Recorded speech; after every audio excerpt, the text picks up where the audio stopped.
नमस्कार दोस्तों, स्वागत है आप सभी का मेरी कहानियों में। मैं हूं शिखा और एक बार फिर से आपके लेकर आई हूं एक नई कहानी और उम्मीद करती हूं कि ये कहानी भी बाकी कहानियों की तरह आपको बेहद पसंद आएगी और आप पहले की तरह अपना प्यार और सपोर्ट मेरी वीडियोस पर बनाए रखेंगे। तो चलिए अपनी आज की कहानी शुरू करते हैं। मम्मी जी, बोतल से तो बदबू आ रही है। दिन में कितनी बार बोतल बॉयल की थी? रश्मि बोतल को सूंघते हुए बोली। जितनी बार मुन्ने ने दूध पिया उतनी बार ही की थी। फिर बोतल से बदबू कैसे आ रही है? आपकी ये लापरवाही मुन्ना को बीमार कर देगी। मैंने तो पहले ही इनसे कहा था कि आपसे नहीं हो पाएगा, लेकिन नहीं, इन्हें तो आप पर पूरा भरोसा था। वह गुस्से में अपनी सासू माँ कांता जी को घूरते हुए बोली। उसका यह व्यवहार देख कांता जी की आंखों में आंसू आ गए। उन्होंने निरीह नज़रों से अपने बेटे और पति की तरफ देखा।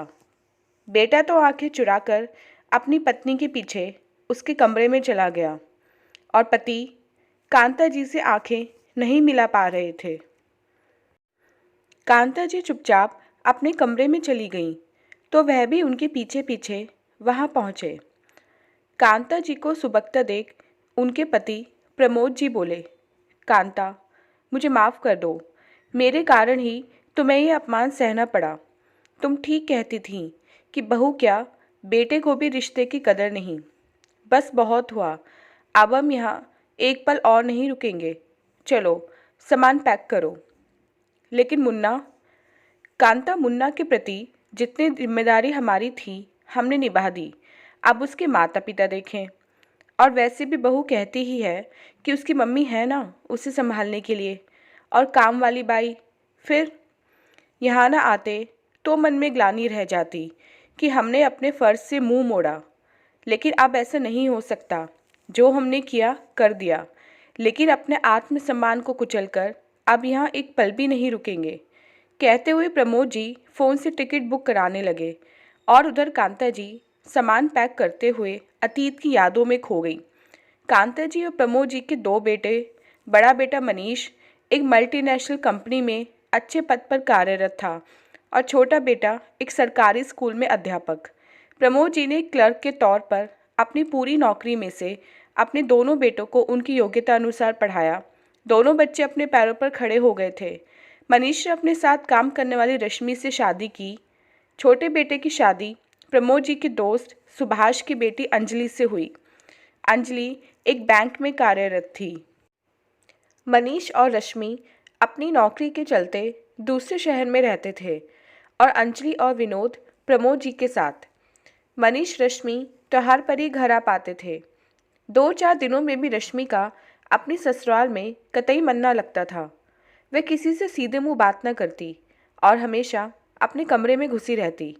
रश्मि के माता पिता अच्छे खाते पीते परिवार के थे और वहीं अंजलि के पिता प्रमोद जी के साथ ही क्लर्क थे। रश्मि में अपनी अच्छी नौकरी, मायके के पैसों का घमंड हमेशा ही रहा। बात बात पर वह अंजलि व कांता जी को जताने से ना चूकती कि वह पढ़ाई लिखाई और रुतबे पैसों में 2 कदम आगे है। हाँ, व्यवहार व संस्कार में अंजलि से वे कई पायदान नीचे थी। यह शायद उसे अंदाज़ा भी न था।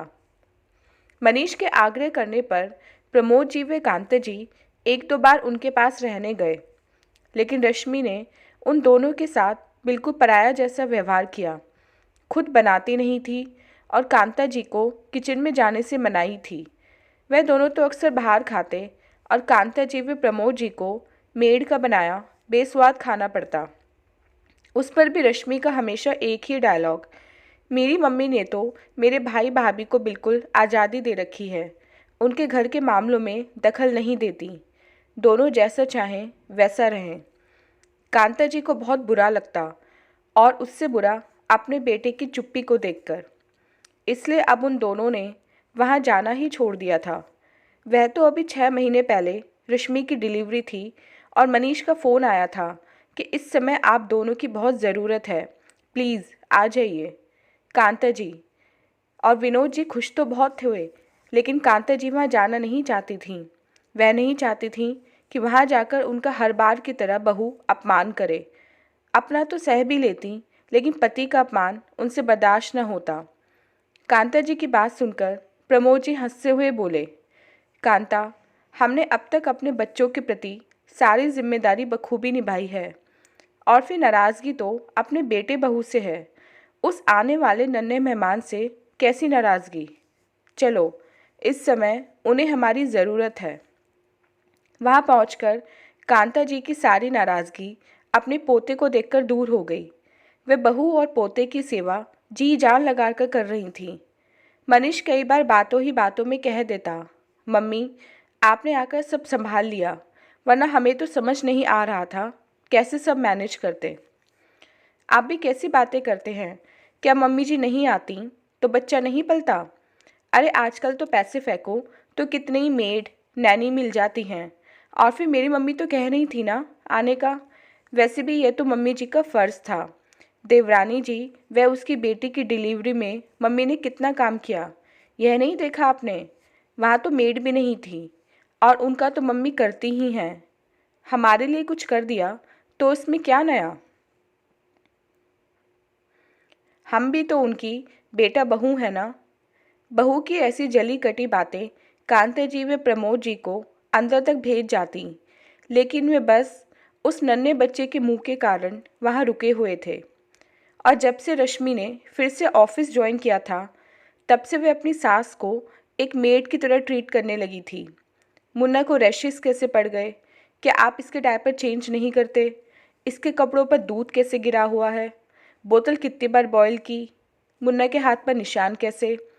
मम्मी जी, आपसे अगर बच्चे नहीं संभलते तो छोड़ दीजिए ना, एहसान दिखाने की क्या ज़रूरत। और आज भी वही सब कुछ हुआ था। रश्मि अपने सास ससुर के नरम स्वभाव के बारे में पता था। वह जानती थी कि वे कुछ भी कहे, लेकिन वे अपने दूध मुंह पोते को छोड़कर नहीं जाएंगे। लेकिन सहन करने की भी एक सीमा होती है। कांता जी व प्रमोद जी अपना सामान पैक कर मनीष को अपने जाने की सूचना देने के लिए उसके कमरे में आए। उन दोनों का सामान देख दोनों ही चौंक गए। मम्मी पापा, आप ऐसे अचानक कैसे जा सकते हैं। अभी तो मुन्ना बहुत छोटा है, कैसे सब कुछ मैनेज करेंगे हम। विनोद की बेटी को तो आप सीने से लगा कर रखते हो, घर का सारा काम करती हैं मम्मी, और यहाँ बस मुन्ना को संभालना था, उसमें भी आप अपने फ़र्ज से मुंह मोड़ रहे हो। यह तो नाइंसाफ़ी है ना मेरे और रश्मि के साथ। मनीष माफ़ी मांगने के बजाय अपनी मम्मी पापा पर ही इल्ज़ाम लगा रहा था। बेटा, सारे फ़र्ज़ माँ बाप के नहीं होते, बच्चों के भी कुछ फ़र्ज़ होते हैं। वैसे कौन से फ़र्ज़। तुम्हारी पढ़ाई लिखाई में कोई कमी नहीं छोड़ी, यहाँ तक कि इस फ्लैट को खरीदने के लिए भी मैंने जितना बन सकता था दिया। और रही विनोद और अंजलि की बात, तो बेटा उन दोनों से अपनी तुलना ना ही करो तो अच्छा है। अंजलि को उस घर में 3 साल हो गए, लेकिन आज तक उसने कभी ऊंची आवाज़ में तेरी माँ से बात नहीं की। हाँ, तेरी माँ अंजलि के साथ घर का काम करवाती है, और उसकी बेटी को तेरी माँ ने ही पाला। उसकी बेटी हमारी पोती है, जैसे यह हमारा पोता है। लेकिन अंजलि ने कभी आकर तेरी मम्मी पर उंगली नहीं उठाई कि वह उसकी बेटी का ध्यान नहीं रखती या तेरी माँ को बच्चे पालने नहीं आते, जैसे कि रश्मि बहू आते ही तेरी माँ के साथ व्यवहार करती है। तेरी मम्मी अंजलि के साथ घर के कामों में मदद अपनी मर्जी से करती है, किसी दबाव में नहीं। और अंजलि बहू, वह तो तेरी मम्मी का एहसान मानती नहीं थकती। वह तेरी मम्मी को सास नहीं माँ का दर्जा देती है। और रश्मि बहू, उसने आज तक एहसान मानना तो दूर, तेरी मम्मी के पास बैठ प्यार से तो बोल नहीं बोले। और बेटा माना, पति को पत्नी को सम्मान देना चाहिए, लेकिन इसका मतलब यह तो नहीं कि माता पिता का सम्मान को ताक पर रख कर दिया जाए। बेटा, जितना हमसे हो सकता था हमने किया। अब यह रहा तुम्हारा घर, तुम्हारा बच्चा, संभालो। चाहो तो रश्मि बहू अपनी मम्मी को बुलाए, मेड रखे या नैनी। मनीष और रश्मि फटी नज़रों से उन्हें जाते हुए देखते रहे। उन्हें नहीं पता था कि हमेशा शांत रहने वाले उसके माता पिता इतना बड़ा फैसला ले लेंगे। दोनों चाहकर भी उनको नहीं रोक पाए। अपनी बेवकूफ़ी पर दोनों ही पछता रहे थे, क्योंकि जैसी परवरिश दादा दादी कर सकते थे वैसी मेड नहीं। और रश्मि की मम्मी, जिसकी रश्मि हमेशा धौंस देती थी, उन्होंने तो उसकी डिलीवरी के समय ही अपने घुटनों के दर्द का बहाना बनाकर आने से मना कर दिया था। दोनों के पास ही अब पछताने के सिवा दूसरे कोई चारा नहीं था।